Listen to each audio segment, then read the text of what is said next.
जी Nepal HD television अब तपाईँ सँगसँगै।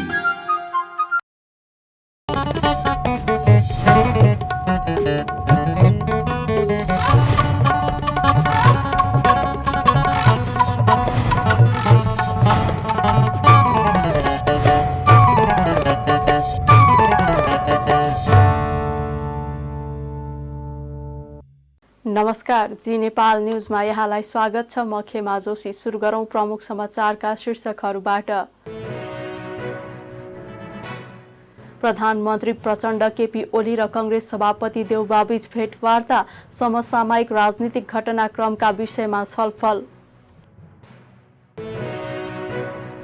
भुटानी शरणार्थी प्रकरणमा दोषीलाई कानुनी दायरामा ल्याउन प्रतिनिधि सभा सांसदहरूद्वारा सरकारको ध्यानाकर्षण, कसैको पक्ष वा विपक्षमा नरही छानबिन गर्न माग।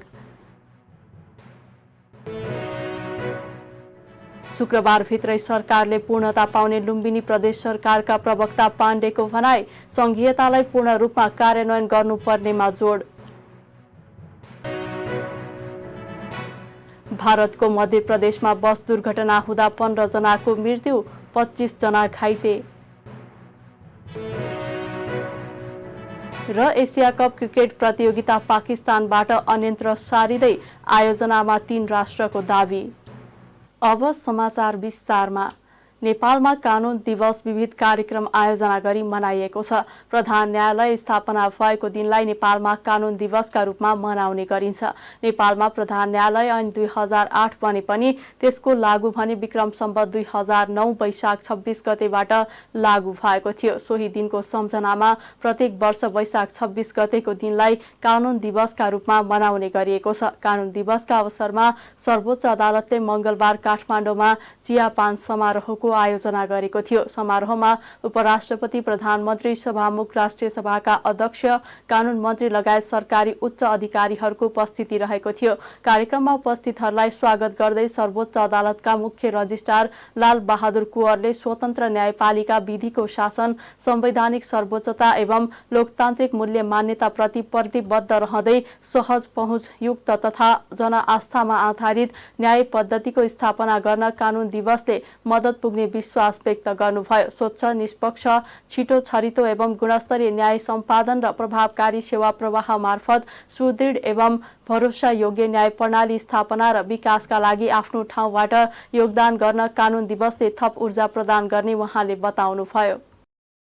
स्वतन्त्र न्यायपालिका, विधिको शासन, संवैधानिक सर्वोच्चता एवं लोकतान्त्रिक मूल्य मान्यताप्रति प्रतिबद्ध रहँदै सुदृढ, निष्पक्ष र सक्षम न्यायपालिकाको प्रवर्धन गर्न एवं सहज पहुँचयुक्त तथा जनास्थामा आधारित न्याय पद्धतिको स्थापना र विकास गर्न आजको विशेष दिनले सबैमा प्रेरणा प्रदान गर्नेछ भन्ने कामना समेत गर्दछु। अनेक इतिहासको अत्यन्त कठिन परिस्थितिहरूमा पनि स्वतन्त्र न्यायपालिकाको मूल्य मान्यतालाई अक्षुण्ण राख्दै विधिको शासन तथा नागरिकका हक अधिकारको संरक्षण र प्रत्याभूतिका लागि न्यायपालिकाले महत्त्वपूर्ण भूमिका खेल्दै आएको छ। नेपालको संविधानले आत्मसात गरेको स्वतन्त्र, निष्पक्ष र सक्षम न्यायपालिका तथा संघीयतामा आधारित लोकतान्त्रिक शासन पद्धतिलाई व्यवहारमा रूपान्तरण गर्ने र शक्ति पृथकीकरण तथा संवैधानिक सर्वोच्चताको भावना अनुरूप कानुनको शासनको सुनिश्चितताको लागि न्यायपालिका सदैव संवेदनशील रहँदै आएको पनि सादर निवेदन गर्दछु। स्वच्छ, निष्पक्ष, छिटो, छरितो एवं गुणस्तरीय न्याय सम्पादन र प्रभावकारी सेवा प्रवाह मार्फत सुदृढ एवं भरोसायोग्य न्याय प्रणालीको स्थापना र विकासको लागि आफ्नो ठाउँबाट योगदान गर्न कानुन दिवसले हामी सबैमा थप ऊर्जा र हौसला प्राप्त हुने विश्वास समेत व्यक्त गर्दछु। न्यायपालिकाको स्वतन्त्रता, विधिको शासन तथा आधुनिक न्याय प्रणालीको स्थापनाका लागि उक्त ऐनले खडा गरेको जगलाई थप मजबुत बनाउन विभिन्न कार्यक्रम गरी यो दिवस मनाउने गरिन्छ। मुलुकको पछिल्लो घटनाक्रमका विषयमा प्रधानमन्त्री पुष्पकमल दाहाल प्रचण्ड, एमाले अध्यक्ष केपी ओली र कांग्रेस सभापति शेरबहादुर देउवाबीच छलफल भएको छ। प्रधानमन्त्री निवास तीन शीर्ष नेताहरूबीच आगामी वर्षको बजेट, नक्कली भुटानी शरणार्थी प्रकरण लगायतका विषयमा छलफल भएको बुझिएको छ। नक्कली शरणार्थी प्रकरणको छानबिनमा नेताहरूको संलग्नता देखिएपछि शीर्ष तहहरूबीच लगातार छलफल भइरहेको छ। प्रधानमन्त्रीको निजी सचिवालयले समसामयिक राजनीतिक घटनाक्रमका विषयमा तीन नेताबीच छलफल भएको जानकारी दिएको छ। प्रतिनिधि सभा सांसदहरूले नक्कली भुटानी शरणार्थी प्रकरणमा निष्पक्ष छानबिन गरी दोषीलाई कानुनी दायरामा ल्याउन सरकारको ध्यानाकर्षण गराएका छन्। मंगलबार बसेको प्रतिनिधि सभाको शून्य समयमा उनीहरूले नक्कली भुटानी शरणार्थी प्रकरणको छानबिनबाट पछि नहट्न र दोषीलाई कारबाहीको दायरामा ल्याउन सरकारको ध्यानाकर्षण गराएका हुन्। बैठकमा एमाले सांसद ठाकुर गैरेले नक्कली शरणार्थी प्रकरणको छानबिनको अवस्थाका बारेमा सरकारले जानकारी गराउनुपर्ने बताउनुभयो। उहाँले नेपालीलाई भुटानी शरणार्थी बनाउने काम भ्रष्टाचार जन्य जघन्य अपराध मात्र नभएर राष्ट्रघाती कदम भएको भन्दै दोषीलाई छिटोभन्दा छिटो कारबाही गर्नुपर्ने धारणा राख्नुभयो। त्यस्तै माओवादी केन्द्रका सांसद देवेन्द्र पौडेलले नक्कली शरणार्थी प्रकरणमा कसैको दबावमा नपरी अनुसन्धान गर्नुपर्नेमा जोड दिनुभयो। त्यस्तै राष्ट्रिय स्वतन्त्र पार्टीकी सांसद डाक्टर तोसीमा कार्कीले प्रहरीद्वारा पक्राउ पूर्जी जारी गर्दा पनि जोगाउने काम भइरहेको बताउनुभयो। उहाँले यस प्रकरणमा गहिरो अनुसन्धान हुनुपर्ने बताउनुभयो। कार्कीले सांसदहरूको सम्पत्ति विवरण वेबसाइट मार्फत सार्वजनिक गर्न आग्रह गर्नुभयो। त्यस्तै सांसद तेजुलाल चौधरीले देशमा शान्ति सुरक्षा राख्ने निकाय गृह मन्त्रालयमा रहेका व्यक्तिहरू नक्कली भुटानी शरणार्थी प्रकरणमा मुछिएको भन्दै दोषीलाई कारबाही गर्नबाट पछि नहट्न आग्रह गर्नुभयो। नेपाली नागरिकलाई भुटानी शरणार्थी बनाएर विदेशमा पठाउने र त्यसबापत करोडौं असुल्ने भ्रष्टाचार गर्ने जघन्य अपराध हो। यो भ्रष्टाचारजन्य जघन्य अपराध मात्रै नभएर यो राष्ट्रघात हो, देशद्रोही काम हो। त्यसकारणले यस्तो काममा संलग्न मानिसहरू छिटोभन्दा छिटो कारबाहीको प्रक्रियामा ल्याइनुपर्छ, कारबाही गरिनुपर्दछ। यति मात्रै होइन कि हामीले सुनिरहेका छौँ विभिन्न समाचारहरूमा कि केही व्यक्तिहरू पक्राउ परेका छन्, केही व्यक्तिलाई र सांसदलाई वारेन्ट गरिएको छ, उहाँ भागिराख्नु भएको छ। केही सांसद जो नोटिसमा हुनुहुन्छ, समाचारमा आइराखेको छ, उहाँ सदनमै हुनुहुन्छ, सदनमा बोलिराख्नु भएको छ। यो के भएको? म यो सदन मार्फत, सभामुख मार्फत सरकारलाई यो विषयमा जाँचबुझ के भइरहेको छ, छानबिन के भइरहेको छ, यसमा संलग्न को हुन्, यो सरकारले के गरिरहेको छ, सबैले सुनेकै घटना हो।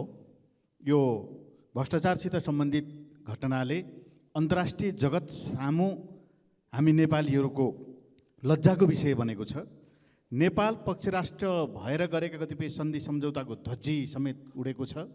त्यसकारणले नेपाली नागरिकलाई भुटानी बनाएर विदेशमा पठाउने यस प्रकारका क्रियाकलापमा संलग्न व्यक्तिहरूलाई कुनै पनि हालतमा, कुनै पनि कसुरमा नछोड्नुको निम्ति र तदारुकता साथ कारबाही गरेर अगाडि बढाएर नेपालको इज्जत बचाउनको निम्ति म विशेष अनुरोध गर्न चाहन्छु सम्माननीय सभामुख महोदय मार्फत। यसको साथसाथै प्रधानमन्त्रीले जुन प्रतिबद्धता व्यक्त गर्नुभएको छ उहाँप्रति हार्दिक आभार व्यक्त गर्दै अरू कुनै पनि प्रेसर दबावमा नपरिकन यो घटनाको निष्पक्ष छानबिन गरेर नेपाली जनतालाई र नेपाल पक्षराष्ट्र भएर गरिएका अन्तर्राष्ट्रिय सन्धि सम्झौताको पक्षमा नेपालले निष्पक्षतापूर्वक उभिएको कुरालाई अगाडि बढाउनको निम्ति म विशेष अनुरोध गर्न चाहन्छु। नेपाली नागरिकलाई भुटानी शरणार्थी बनाएर विदेश लैजाने काममा देशका ठुला निकाय र राजनेताहरू संलग्न भएको कुरा बाहिर आइरहेको छ। प्रहरीद्वारा पक्राउ पूर्जी जारी गर्दा समेत जोगाउन खोजिएको छ। एकले अर्कालाई जोगाइरहने, काण्ड गरिरहने अनि यो देश डुबाइरहने, अन्तर्राष्ट्रिय जगतमा समेत राष्ट्रलाई नै, राज्यलाई नै दलाल स्थापित गर्ने अनि के मुखले अनुदान माग्न जाने। एक महिला माननीय संसदज्यूले भन्नुभयो टेप काण्डको अनुसन्धान माग गर्दा महिला विद्रोही भयो, महिला हिंसात्मक भयो। मलाई उत्तर दिनु पर्यो, भ्रष्टाचारमा कहाँनिर लिङ्ग जोडिएको हुन्छ? भ्रष्टाचार मात्र होइन, यहाँ चिनारी फेरेर राष्ट्रघात भएको छ, अपराध भएको छ, कारबाही हुनुपर्छ। सम्पत्ति सार्वजनिक गर्ने कुरा पनि उठ्यो। हामी सम्पूर्णले यो सदनलाई सम्पत्ति विवरण बुझाइसकेका छौँ। आजै तत्कालै वेबसाइट मार्फत सम्पत्ति विवरण सार्वजनिक गरियोस् र कर सहितको स्रोत खोज्न पनि निर्देशन दियोस्। धन्यवाद। सभामुख महोदय, सम्मानीय सभामुख महोदय, गृह मन्त्रालयका जसले देशमा शान्ति सुरक्षा राख्दछ त्यसको को अस्तित्व हेर्दाखेरि शरणार्थी भुटानी शरणार्थी बनाएर प्रकरणको ठुलो काण्ड भएको छ। त्यही मन्त्रालय अन्तर्गत थुप्रै काण्डहरू हुँदाहुँदै यो ठुलो काण्डको रूपमा आइराखेको छ। त्यस कारणले हिजो आज भोलि पत्र पत्रिकामा सामाजिक सञ्जालहरूमा व्यापक रूपमा सदनदेखि सडकसम्म व्यापक रूपमा शरणार्थी अमेरिका पठाउने विषयमा अगाडि बढिरहेको छ। म के आग्रह गर्न चाहन्छु, यो ठगी प्रकरणलाई, यो गिरोहलाई जुन किसिमको अहिले चलखेल चलिरहेको छ त्यसलाई पनि कडाभन्दा कडा कारबाही गर्न म जोरदार माग गर्न चाहन्छु। सँगसँगै यो र त्यो, यसको र त्यसको, यो समय र त्यो समय नभनिकन निष्पक्ष रूपले छानबिन गर्न उहाँले उक्त प्रकरणमा भएको चलखेललाई रोक्नुपर्ने र कसैको पक्ष वा विपक्षमा नरही छानबिन गर्न माग गर्नुभयो। नेपाली कांग्रेसका महामन्त्री विश्वप्रकाश शर्माले कुनै दबाव बिना भ्रष्टाचारका विरुद्ध राज्य लाग्नुपर्ने बताउनु भएको छ। प्रतिनिधि सभाको मंगलबारको बैठकमा आर्थिक वर्ष 2080-81 का लागि विनियोजन विधेयकका सिद्धान्त र प्राथमिकता सम्बन्धमा भएको छलफलका क्रममा शर्माले दबावलाई पन्छाएर नक्कली भुटानी शरणार्थीका विषयमा खोलिएको फाइल निष्कर्षमा पुर्याउनु पर्ने र भ्रष्टाचार विरुद्ध फाइल नभएर फायर खोल्नुपर्ने बताउनुभयो। उहाँले नक्कली शरणार्थी प्रकरणमा निर्दोष फस्न नहुने र दोषी बच्न नहुने बताउनुभयो। शर्माले भ्रष्टाचारको छानबिनका लागि कुनै हदम्याद राख्न नहुने धारणा राख्नुभयो। त्यस्तै उहाँले मुलुकको अहिलेको व्यवस्थाले मुलुकमा विदेशी लगानी भित्र्याउन नसकिने जिकिर गर्नुभयो। गैर आवासीय नेपालीको नागरिकताको विषयलाई अड्काएर राखेका कारण पनि लगानीमा समस्या हुन सक्ने उहाँले बताउनुभयो। सरकार र नीति क्षेत्रको काम स्पष्ट रूपमा बाँडफाँड गरेर काम गर्नुपर्ने भन्दै उहाँले ठूला लगानीका आयोजना र विकास निर्माण राज्यले गर्नुपर्ने बताउनुभयो। कुनै बट, कुनै किन्तु, कुनै परन्तु नगरिकन भ्रष्टाचारको छानबिनको सन्दर्भमा राज्यले कठोरतापूर्वक जानका लागि कुनै पनि हदम्याद राख्ने कुराबाट सरकार पछि सर्नुपर्छ। यो राख्ने कुरासँग सहमति हुन सक्दैन। यो बेलामा यहीँनिर भुटानी शरणार्थीको सन्दर्भको जो फाइल खोलिएको छ यसलाई निष्कर्षमा पुर्याउनु पर्छ भन्ने कुरा पनि म अपिल र आग्रह गर्न चाहन्छु। भ्रष्टाचारका विरुद्ध फाइल मात्रै होइन, फायर खोल्नुपर्छ मलाई लाग्छ राज्यले, र त्यसको लागि चाहिँ सँगैमा एउटा दृष्टिकोण पनि बनाउनुपर्छ। निर्दोष कोही फस्नुहुन्न र दोषी कोही बच्नु पनि हुन्न।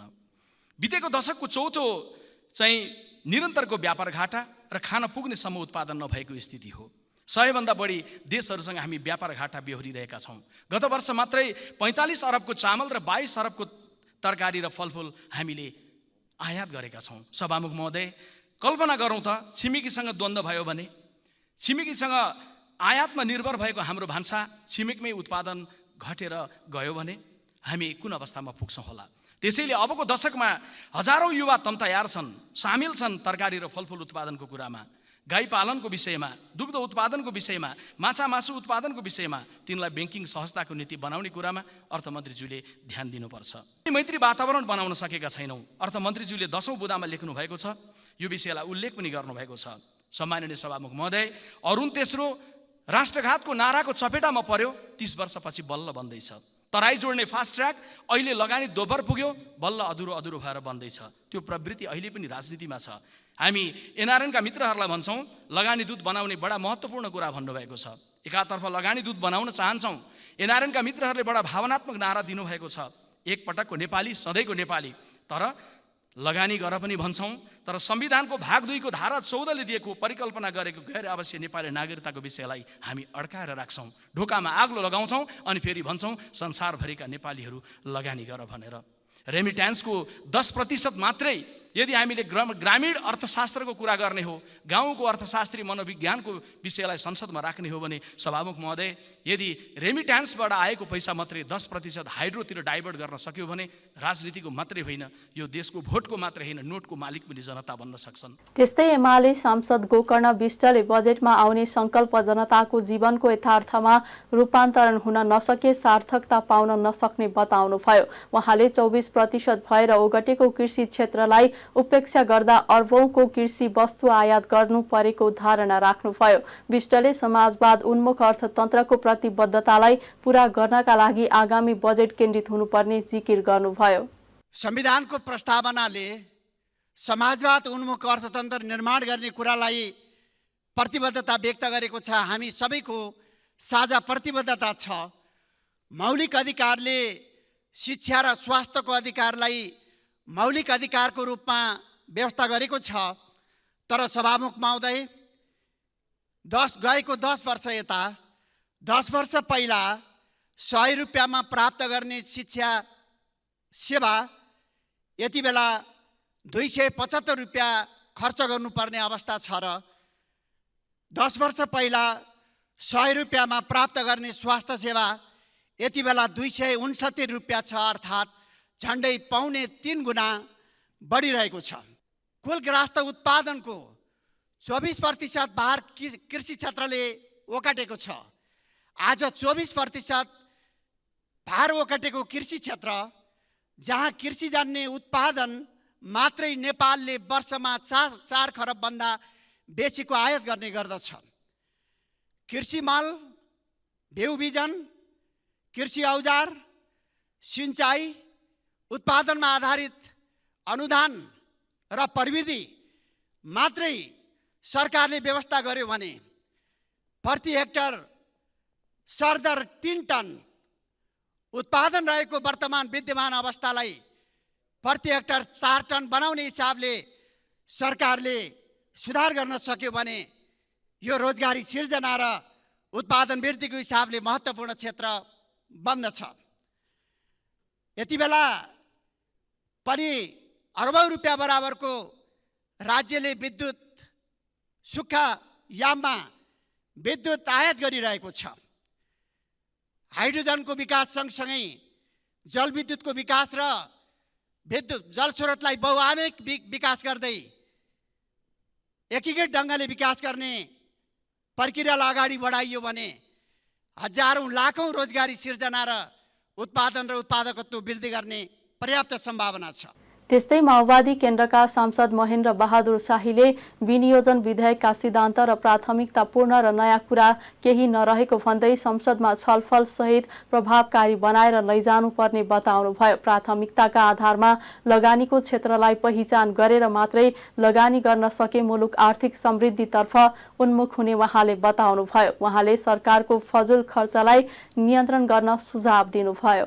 यो पूर्ण छैन, यो धेरै नयाँ पनि छैन र त्यसो हुँदा यसलाई पूर्ण गर्नका लागि संसदमा अझै यसको चाहिँ व्यापक छलफल सहित अझै यसको थप प्रभावकारी बनाएर चाहिँ लैजान जरुरी चाहिँ छ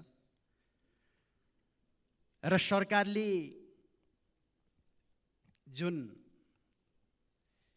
विधेयक चाहिँ पेश गरेको चाहिँ छ र यति बेला विश्व नै आर्थिक मन्दी देखिएको छ। विश्वमा यसका धेरैवटा कारणहरू चाहिँ छन्। यसको असर नेपालको अर्थतन्त्रमा पनि परेको चाहिँ छ। यो तथ्याङ्क विभाग लगायतका धेरै डेटाहरूले सिङ्गो देशको अवस्था के छ र प्रदेशहरूको अवस्थाहरू चाहिँ के छन् र पालिकाको अवस्था के छ भन्ने कुराहरू पनि यो डेटाले छर्लङ्ग चाहिँ देखाइसकेको चाहिँ छ र यो अलिकति हामीले यसलाई नयाँ ढङ्गबाट छलफल गर्न जरुरी चाहिँ छ र हामीले बजेटका सिद्धान्तहरू र प्राथमिकताहरूमा हामी छलफल गर्दा विगतको कामको व्यापक समीक्षा गर्न जरुरी चाहिँ छ। विगतमा हामीले के गर्यौं र त्यसको प्रभाव चाहिँ के पर्यो भन्ने कुराका बारेमा व्यापक चाहिँ समीक्षा आजको आवश्यकता चाहिँ छ र हिजो हामीले बजेटका सिद्धान्त र प्राथमिकता माथिको छलफल गर्दै गर्दा अरबौं हामीले लगानी गर्यौं र ती लगानीको अवस्था चाहिँ के छ। अहिले अरबौं पैसा हामीले लगानी एयरपोर्टहरूमा गरेका चाहिँ छौं। एयरपोर्टबाट हामीले रिटर्न के पायौं, अन्तर्राष्ट्रिय विमानस्थल चाहिँ हामीले बनायौं र धेरैवटा सडकहरू चाहिँ हामीले बनायौं। त्यो सडकले हामीले रिटर्न के दिएको चाहिँ छ, त्यहाँ गाडी कुदेको छ कि छैन। धेरै वर्ष पहिला हामीले पुल बनायौं, आज पुलको अवस्था के छ। धेरैवटा हामीले भवनहरू बनायौं, त्यो भवनको प्रयोग भएको छ कि छैन। यी सबै कुरा चाहिँ अहिले हामीले हेर्न जरुरी चाहिँ छ र सायद हामीले हेऱ्यौँ भने धेरै चाहिँ अहिले प्रयोगविहीन अवस्थामा चाहिँ छन्। र यो लगानी हामीले आजका दिनसम्म गरेको लगानी भनेको उत्पादन भन्दा पनि अनुत्पादक क्षेत्रमा चाहिँ हाम्रो लगानी। त्यस्तै सांसद प्रेम बहादुर महर्जनले कृषि उत्पादनमा बढी जोड दिनुपर्ने बताउनुभयो। सांसद सूर्यप्रसाद ढकालले राष्ट्रिय गौरव र अन्य योजनामा हुने भ्रष्टाचारलाई नियन्त्रण गर्नुपर्ने र उद्योगहरूको विस्तारका लागि आवश्यक बजेट छुट्याउनुपर्ने धारणा राख्नुभयो। अर्थमन्त्री डाक्टर प्रकाश शरण महतले आगामी आर्थिक वर्षमा अर्थतन्त्रलाई चलायमान बनाउन सरकारको ध्यान केन्द्रित हुने बताउनु भएको छ। मंगलबार राष्ट्रिय सभा बैठकमा आगामी आर्थिक वर्षका लागि विनियोजन विधेयकका सिद्धान्त र प्राथमिकताको छलफलमा उठेका प्रश्नको जवाब दिँदै अर्थमन्त्री महतले अर्थतन्त्रलाई चलाउन बनाउनका लागि समयमा नै पुँजीगत खर्च र मौद्रिक नीति खुकुलो पार्दै अघि नीति अवलम्बन गरिने बताउनुभयो। उहाँले समयमा नै पुँजीगत खर्च र मौद्रिक नीति खुकुलो पार्दै अघि बढेपछि राजस्वको दायरा बढ्ने धारणा राख्नुभयो। अन्तिम समयमा मात्रै खर्च गर्ने प्रवृत्तिलाई अन्त्य गर्नका लागि पहिलो दिनदेखि महिनामा अनुगमन गर्ने उहाँले बताउनुभयो। मन्त्री महतले राजस्व चुहावट नियन्त्रणका लागि सरकार कठोर गम्भीर भएर लाग्ने जिकिर गर्नुभयो। उहाँले यो आर्थिक वर्षमा 8% आर्थिक वृद्धि नहुने भन्दै आगामी वर्ष समावेशी र फराकिलो आर्थिक वृद्धिको लक्ष्यका साथ सरकार अघि बढेको बताउनुभयो। उहाँले करमा केही घरानालाई पोस्ने काम अहिलेको सरकारबाट नहुने भन्दै समग्र जनता र देशलाई केन्द्रबिन्दुमा राखेर काम गर्ने प्रतिबद्धता जनाउनुभयो। मुलुकको अर्थतन्त्रमा कसरी समृद्धि सिर्जना गर्ने भन्ने बारेमा केन्द्रित हुनुपर्ने भन्दै उहाँले विलासिताको वस्तुको आयात रोक्ने विषय मुख्य नभएको उल्लेख गर्नुभयो। उहाँले अनावश्यक साधारण खर्च नगर्ने प्रतिबद्धता सहितको बजेट उन्मुख हुने पनि बताउनुभयो। फराकिलो भन्ने बित्तिकै ब्रोड बेस्ड भनिन्छ, इन्क्लुसिभ समावेशी भनेको छ। समावेशी भन्ने बित्तिकै त्यो एउटा समूह या वर्ग या जात या क्षेत्रमा सीमित हुँदैन। जति आर्थिक वृद्धि गरौँला त्यो आर्थिक वृद्धि, त्यो ब्रोड बेस्ड आर्थिक वृद्धि, इन्क्लुसिभ आर्थिक वृद्धि भनेको यो होइन कि हामीले धेरै आर्थिक वृद्धि गर्छौँ भनेर दाबी गरेको होइन।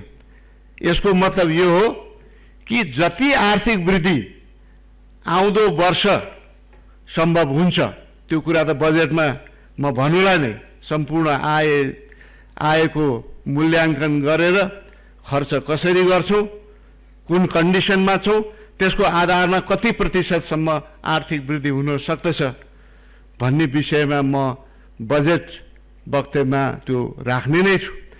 तर म के भन्न चाहन्छु भने जुन हामी लक्ष्य राख्छौँ त्यो कुनै एउटा वर्ग समूहलाई मात्रै हुँदैन, त्यो सबैका लागि हुन्छ। त्यो हो ब्रोड बेस्ड, इन्क्लुसिभ, समावेशी र फराकिलो आर्थिक वृद्धि भने त्यही हो।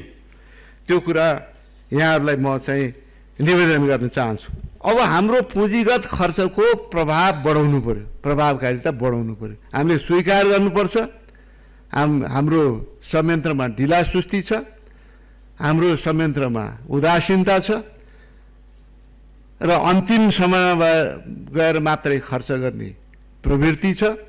त्यसलाई अन्त्य गर्नुपर्छ। डे 1 देखि, पहिलो दिनदेखि नै हामीले खर्चको मोनिटरिङ, किन यसको तयारी भएको छैन, महिनामा त्यसको चाहिँ मोनिटरिङ गर्नुपर्छ। त्यसले हाम्रो पुँजीगत खर्चको प्रभावकारिता बढ्छ। जति हामीले खर्च गर्न सकौँला, हाम्रो राजस्वले चाहिँ भ्याएसम्म जुन हामी प्रक्षेपण गर्छौँ, विदेशी सहयोग, राजस्व, आन्तरिक ऋण, एउटा 3वटा स्रोत हो। हामीले बजेटको स्रोत जुटाउने भने 3वटा स्रोत छ। एउटा हाम्रो राजस्व, अर्को नेपालकै ब्याङ्कहरूबाट लिने ऋण र तेस्रो भनेको विदेशी अनुदान र ऋण सहयोग। यो 3वटा भन्दा 4वटा स्रोत छैन। यी स्रोतहरू परिचालन गर्दा त्यसका पनि सीमाहरू छन्। हामी जति पनि परिचालन गर्न सक्छौँ भन्ने अवस्था छैन। जति त्यो परिचालन गर्छौँ त्यसलाई प्रभावकारी ढङ्गबाट हामी खर्च गर्छौँ। प्रभावकारी ढङ्गबाट चाहिँ खर्च गऱ्यौँ, समयमा खर्च गऱ्यौँ भने त्यो बजारमा, इकोनोमीमा पुँजी प्रवाह हुन्छ, त्यो सर्कुलेट हुन्छ, त्यसले उत्पादन बढाउँछ, त्यसले रोजगारी सृजना गर्छ, त्यसले चाहिँ आम्दानी बढाउँछ, नम्बर 1। तर त्यतिले मात्र हुन्छ? हुँदैन। ब्याज दर बढ्या छ नि भनेर प्रश्न गर्नुभएको छ नि, ब्याज दर बढ्या छ। ब्याज दर बढ्दाखेरि चाहिँ लागत बढ्यो, लागत बढेपछि त्यो प्रफिटेबल भएन।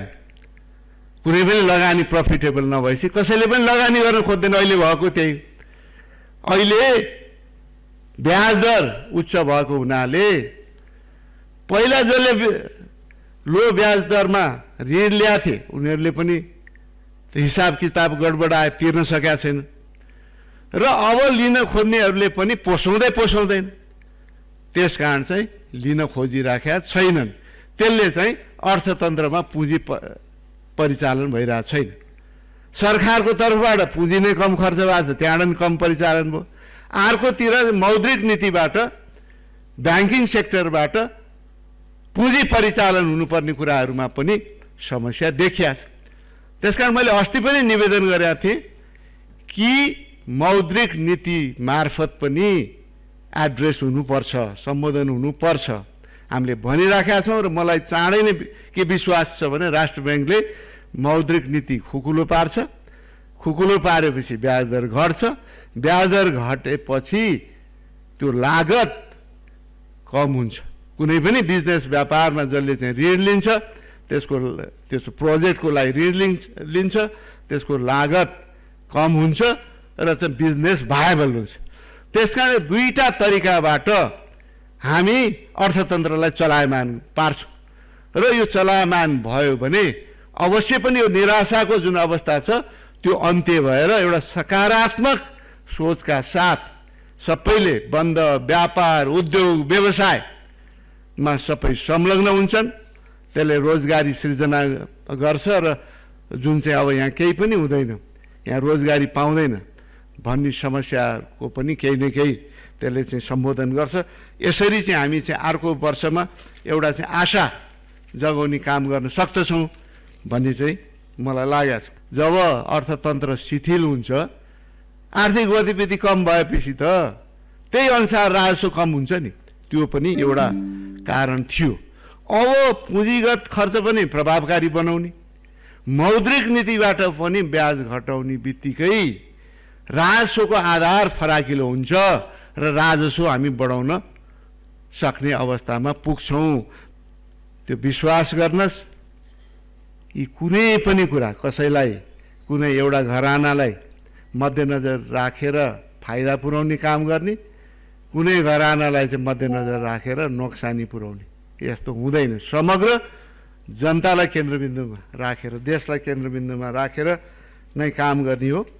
विलासितालाई चाहिँ हामी निरुत्साहित इम्पोर्ट कन्ट्रोल गर्ने भन्दाखेरि हाम्रो त्यसले चाहिँ धेरै राजस्व चाहिँ कम भयो र हाम्रो खर्च गर्नलाई समस्या त्यसले आयो। त्यसकारण के बन्द गर्ने, के नगर्ने, के कसले उपयोग गर्छ, के गर्दैन भन्ने त्यो आम जनतालाई चाहिँ छोडिदिउँ। हामीले के गर्नु भनेदेखि कसरी हाम्रो अर्थतन्त्रमा समृद्धि सिर्जना गर्ने, समृद्धिको पहुँचमा आम नागरिकलाई पुर्याउने, त्योतिर हामी चाहिँ केन्द्रित भयौँ भने उपयुक्त हुन्छ। अब वामदेवजीले अब यो गरिनेछ, हुनेछ भन्ने कुरा, अब हुने कुरालाई त भन्नै पर्यो। गर्दै जाँदाखेरि कति भएका छैनन्, कति भए। अब मेरो कोसिस के हो भनेदेखि त्यो भनेका कुरालाई गर्ने, तर न म एक्लैले गरेर हुन्छ, समग्र राज्य संरचना सबैको सहयोगबाट त्यो सम्भव छ भन्ने मलाई लाग्दछ।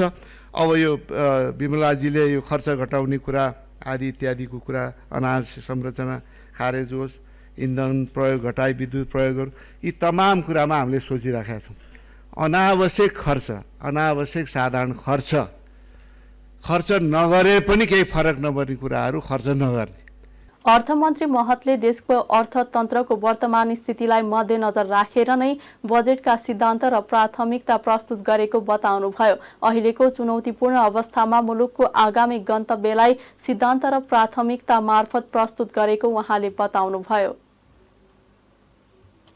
स्वास्थ्य मन्त्री मोहन बहादुर बस्नेतले सबै मिलेर स्वास्थ्य क्षेत्रको सुधार गर्नुपर्ने बताउनु भएको छ। मंगलबार काठमाडौँमा एकता व्यापार संघले आयोजना गरेको बृहत निशुल्क स्वास्थ्य शिविर उद्घाटन गर्दै जनतालाई सहज रूपमा स्वास्थ्य सेवा प्रदान गर्नका लागि निजी र सरकारी क्षेत्र मिलेर स्वास्थ्य क्षेत्रको सुधार गर्नुपर्ने बताउनु भएको हो। उहाँले अझै पनि जनसङ्ख्या अनुसार स्वास्थ्य क्षेत्रमा दरबन्दी निकै कम भएकाले जनताले सहज रूपमा स्वास्थ्य सेवा पाउन नसकेको बताउनुभयो। सर्ने वा नसर्ने रोगको व्यवस्थापनका लागि समयमा नै सावधान अपनाउन नसके ठूलो क्षति हुने भएकाले यस विषयमा सरकारको उचित ध्यान जाने मन्त्री बस्नेतले धारणा राख्नुभयो। यो नसर्ने खालको रोगमा हाम्रै सरकारले चाहिँ यसलाई व्यवस्थापन गर्न परिरहेछ र बिरामीको चाप बढिरहेछ। दरबन्दी सङ्ख्या बढेकै छैन। त्यहाँ 58 सालमा म स्वास्थ्य मन्त्रालयमा जाँदा 33,000 कर्मचारी थियो। अहिले त्योभन्दा केही पनि बढेर हिँड्छ। जनसङ्ख्या त्यो बेलाको भन्दा कति बढिसक्यो। एउटा डाक्टरले कति बिरामीलाई हेर्नुपर्ने हुन्छ। त्यस कारणले गर्दा धेरै कुराहरू सुधार्न पर्ने कुराहरू छन्। हामी सबै लाग्नुपर्छ, चाहे निजी अस्पताल होस् चाहे सरकारी अस्पताल होस्। र हामीले नै जनताको जीव ज्यानको सुरक्षा गर्नका लागि, अप्ठ्यारो परेको बेलामा सहयोग गर्नका लागि, विभिन्न खाले सरुवा रोगको महामारी बढेको बेलामा नियन्त्रण गर्नका लागि सावधानी अपनाउनु पर्ने हुन्छ। सावधानी अपनाउने देशहरूले यो कोभिडलाई बेलैमा परास्त गर्न सके। तपाईँ साउथ कोरिया, लक्जमबर्गहरू देशले बेलामा चाहिँ यसलाई चाहिँ कन्ट्रोलमा ल्याए। हामीले पनि धेरै प्रगति गरेकै हौँ। युरोप, अमेरिका जस्तो सम्पन्न आर्थिक रूपमा सम्पन्न देशहरूमा पनि धेरै अप्ठ्यारो पर्यो। त्यस कारणले सावधानी अपनाउने पनि ठुलो कुरा हो मलाई भन्ने लाग्छ। हामी सबैले सावधानी अपनाएर हामीले सबै कुरामा अगाडि बढ्नुपर्छ र तपाईँहरूको यो कार्यक्रम भव्यताका साथ चाहिँ सम्पन्न होस्, सफल होस्। त्यस्तै उहाँले मुलुकको आर्थिक अवस्था कमजोर भएका कारण निजी क्षेत्र समस्यामा परेको भन्दै सरकारले आफ्नो नीति सुधार गरेर गरी खान दिने वातावरण बनाउनु पर्ने बताउनुभयो। लुम्बिनी प्रदेश सरकारका प्रवक्ता सन्तोष पाण्डेले शुक्रबारभित्रै सरकारले पूर्णता पाउने बताउनु भएको छ। रिपोर्टर्स क्लब नेपाल लुम्बिनी प्रदेश कार्यालय बुटोलले कानुन दिवसको अवसरमा आयोजना गरेको साक्षात्कार कार्यक्रममा बोल्दै पाण्डेले जनताले अनुभव गर्ने गरी काम गर्ने टिम सहितको सरकार विस्तार गर्ने बताउनुभयो। उहाँले दिगो विकासको अवधारणा सहित सरकार अघि बढ्ने जिकिर गर्दै संघीयतालाई पूर्ण रूपमा कार्यान्वयन गर्न प्रदेश सरकारलाई पूर्ण अधिकार दिनुपर्ने जोड दिनुभयो। नीति नियमलाई पालना गरी आम नागरिकलाई सुशासनको प्रत्याभूति दिलाउने गरी मुख्यमन्त्री डिल्ली बहादुर चौधरी नेतृत्वको सरकार लाग्ने उहाँको भनाइ छ। बाँड्ने काम पनि हुन्छ, जुन ठाउँमा गठबन्धन हुन्छ सबलाई सहमतिमा लिएर लैजानुपर्ने अवस्था हुन्छ। त्यसले गर्दा थोरै ढिलो भएकोमा सरकारकै तर्फबाट हजुर सबको बिचमा क्षमा प्रार्थी। जुन एउटा सरकार बन्ने बित्तिकै तपाईँहरूले गरिदिनुहुन्छ भन्ने हजुर सबलाई थाहा हुनुपर्छ। कसैको हातमा इन्द्रको छोडी छैन कि हस्तिनापुर छोडेका पाण्डवको लागि इन्द्रले छोडी उठाइदिए अनि त्यहाँ इन्द्रप्रस्थ बन्यो। त्यो कुरा त्यो खालि सुन्न सकिन्छ, भन्न सकिन्छ, तर गर्नमा अलि थोरै अप्ठ्यारो हुन्छ। विगतका सरकारहरू पनि देखियो र अहिले भर्खर एउटा प्रश्न उठिरहेको थियो कि कुनै पनि सरकार, कुनै पनि दलको नेतृत्वको सरकारले सुशासन कायम गर्न सकेन। हजुर सबलाई यो कुरा थाहा होला। संघीयता आएपछि यो राष्ट्रमा प्रदेश सरकारले पाउने अधिकारका लागि निरन्तर लडाइँ जारी छ र अहिले संघीयताकै पालन गर्ने व्यक्तित्वहरू देशका नेतृत्व गर्दैछन्। त्यसले गर्दा म विश्वासका साथ भन्न सक्छु अहिलेको यो प्रदेश सभा, अहिलेको आएको संघीयता र दोस्रो कार्यकाल सुरु भएको छ, यो संघीयता अब पूर्ण रूपले कार्यान्वयन हुन्छ भन्ने हजुर सबलाई यस कार्यक्रमका माध्यमले जानकारी गराउन चाहन्छु। आज जस्तै हिँड्नुहोस् तपाईँहरू भन्ने भनेको छैन। मैले के भन्छु, स्रोत साधनको सदुपयोग गर्दै जनताको पक्षमा विकास, सुशासन, शान्ति, सुरक्षा, स्वास्थ्य, शिक्षा, कृषि, पर्यटनका क्षेत्रमा काम गरेर व्यवस्थित बनाउने काम सरकारको हो। त्यसले गर्दा हजुर सबले यो जोड दिएको बिजोडको लागि कि आउने दिनमा टिकोस् सरकार भन्ने लामो समय चलोस्। बिजोड त 9 पनि हुन्थ्यो। एकदम ठिक हो। हजुरले भनेको 9 होते त एक मात्रै भए पनि ठिक हुन्थ्यो। मुख्यमन्त्री मात्रै भए पनि काम चल्ने भए त हुन्थ्यो। अब मन्त्री बनाएका छन् विभागीय, हजुरहरूकै जिज्ञासा, मन्त्री बनाएका छन् किन विभाग दिएन, किन दिएन भन्ने कुरा गर्नु हो। त्यसले गर्दा व्यवस्थित बनाउने हिसाबले त्यो गरेको हो, यसमा सकारात्मक लिदिनुपर्छ। त्यस्तै नेकपा एमालेका लुम्बिनी प्रदेश सभा प्रमुख सचेतक तुलसी प्रसाद चौधरीले नेकपा एमाले कानुनी राज्यको पूर्ण पालना र सुशासनको पक्षमा रहेको जिकिर गर्दै जुन सुकै भ्रष्टाचारीलाई संरक्षण गरेर नबस्ने जिकिर गर्नुभयो। उहाँले एमाले भागभण्डाको राजनीति स्वीकार नगर्ने भन्दै आर्थिक सङ्कटको अवस्थामा पनि मन्त्रालय थप्नु सुशासन विरोधी काम भएको दावी गर्नुभयो। कहीँ पनि तपाईको चाहिँ बढावा दिनुपर्छ भन्ने मान्यतामा हामी छैनौँ। यो भ्रष्टाचारलाई हामीले चाहिँ तपाईको न्यूनीकरण के यसलाई शून्यमा पुर्याउने नै हाम्रो नीति हो। मैले देखेको चाहिँ के हो भन्दाखेरि अब यहाँ धेरै कुराहरू छन्। यो धेरै कुराहरूमध्ये हामीले चाहिँ तपाईको अहिले म व्यक्तिको नाम यहाँ लिन चाहन्न हैन, यो हाम्रो यहाँको चाहिँ तपाईको सुशासन भनौँ या संविधानको उल्लङ्घन भनौँ या कानुनको उपहास भनौँ, यो जब संविधान 2047 बन्यो र त्यसपछि 48 मा सरकार बन्यो, त्यस लगत्तै हाम्रो यहाँ सत्ताको अलिक बढ्ता दुरुपयोग हुन चाहिँ सुरु भयो। दुरुपयोग कसले गरे त्यो तपसिलको विषय होइन, प्रमुख विषय हो। यदि त्यति बेलै हामीले त्यसलाई चाहिँ अलि चेक एन्ड ब्यालेन्स त्यसलाई चाहिँ गरेको भए, त्यतापट्टि हाम्रो यहाँको संविधान 47 अलिक टाइट रहेको भए, त्यति बेलाका चाहिँ हाम्रा यहाँका प्रशासकहरू टाइट भएको भए सायद आजको यो अवस्था आउने थिएन होला। त्यस्तै कांग्रेसका नेत्री निर्मला छेत्रीले प्रदेश सरकारले जनताको हक हितका लागि काम गर्नुपर्ने बताउनुभयो। उहाँले प्रदेश सरकार नीति नियम र कानूनको अभावका कारण अपूर्ण रहेको उल्लेख गर्दै संघीयता कार्यान्वयनका लागि प्रदेश सरकारलाई अधिकार सम्पन्न बनाउनु पर्नेमा जोड दिनुभयो। नेकपा एमालेका सचिव एवं पूर्व मन्त्री टोपबहादुर रायमाझीको घरमा प्रहरीले छापा मारेको छ। रायमाझीको सातो बाटो स्थित घरमा काठमाडौँ र ललितपुरको प्रहरी टोली छापा मार्न पुगेको हो। नक्कली शरणार्थी प्रकरणमा रायमाझी पनि प्रहरी अनुसन्धानमा तानिएका छन्। उनीमाथि पक्राउ पूर्जी जारी भइसकेको छ। हाल उनी सम्पर्कविहीन छन्। प्रहरीले हिजो मात्र देशभरका युनिटमा निर्देशन दिँदै रायमाझीलाई खोजी गर्न भनेको थियो। पहिलो संविधान सभा सदस्य तथा पूर्व वन तथा भू संरक्षण राज्य मन्त्री लक्ष्मण मेहताको निधन भएको छ। सिराहाको लहान नगरपालिकाका 8 घर भएका मेहताको 76 वर्षको उमेरमा आज निधन भएको हो। 2064 सालमा तत्कालीन मधेसी जनअधिकार फोरमको तर्फबाट मेहता सिराहा क्षेत्र नम्बर 1 बाट निर्वाचित हुनु भएको थियो। फोरम विभाजित भएर गठित तत्कालीन मधेसी जनअधिकार फोरम लोकतान्त्रिक रोजेपछि मेहताले राज्य मन्त्री बन्ने अवसर पाउनु भएको थियो। पछिल्लो समय उहाँ राजनीतिबाट टाढिनु भएको थियो। पछिल्लो 24 घण्टामा थप 51 जनामा कोरोना संक्रमण पुष्टि भएको छ।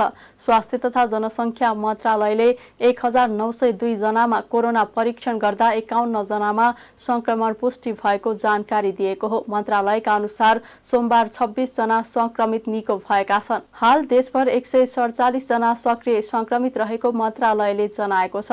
यसैबीच अस्पतालमा रहेका संक्रमित मध्ये हाल 1 जना भेन्टिलेटर र 6 जना आइसियुमा रहेका छन्। अब अर्थ समाचार। हिजो र अस्ति घटेर रातामे भएको शेयर बजार आज बढेको छ। शेयर बजार परिसूचक नेप्से आज 10.66 अङ्कले बढेर 1844.36 बिन्दुमा पुगेको छ। आज सबै समूहको शेयर बढेकोमा उत्पादन र होटल समूहको शेयर उच्च अङ्कले उकालो लागेको छ। आज 269 वटा कम्पनीको 28,36,000 किता शेयर 77 करोड 47 लाख रुपैयाँमा कारोबार भएको छ। सबैभन्दा धेरै हिमाल दोलखा हाइड्रो पावर कम्पनीको 6 करोड 96 लाख रुपैयाँको शेयर किनबेच भयो। आज सबैभन्दा धेरै पिपुल्स पावर कम्पनीको शेयर 6.5% ले बढेको छ। समग्रमा बजार बढे पनि युनिक नेपाल लघु वित्तको शेयर 8.5% भन्दा धेरैले घटेको छ। अब अन्तर्राष्ट्रिय समाचार।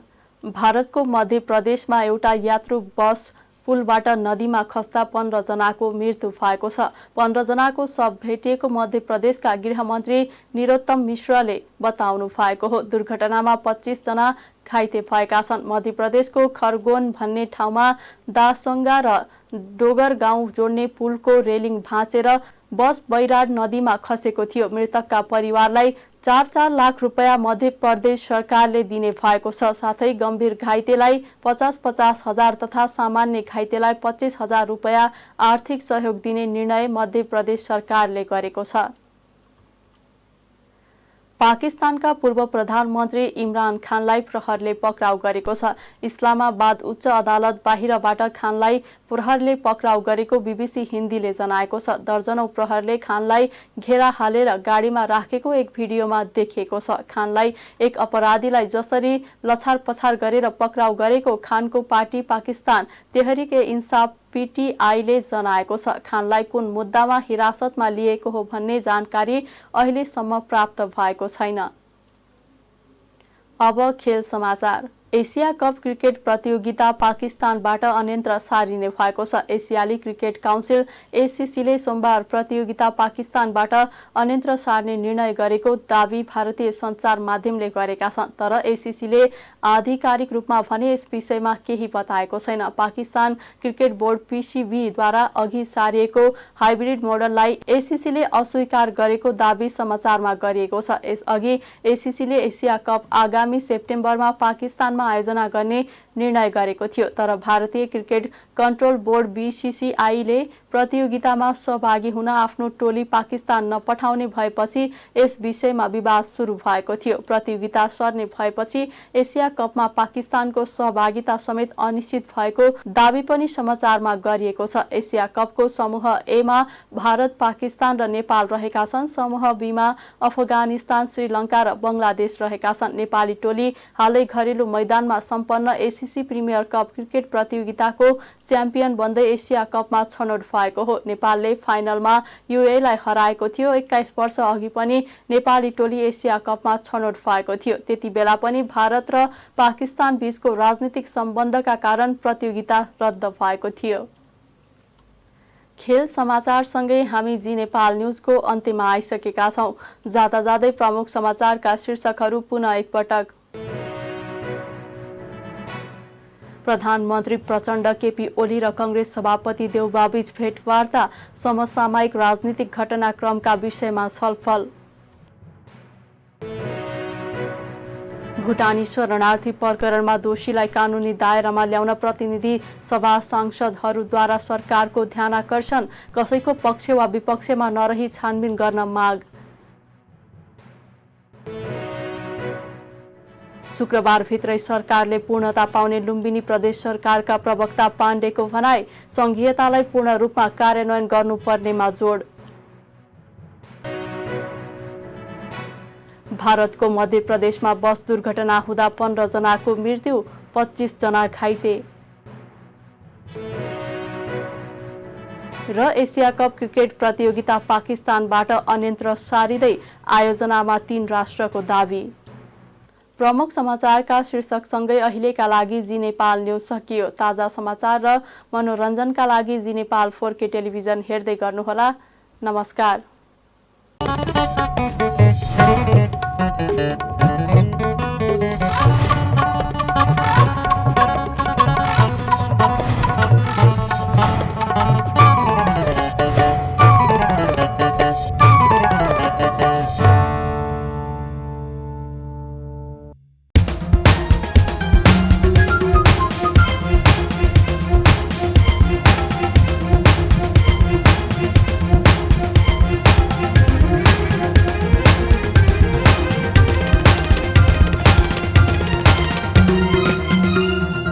जी नेपाल HD टेलिभिजन अब तपाईं सँगसँगै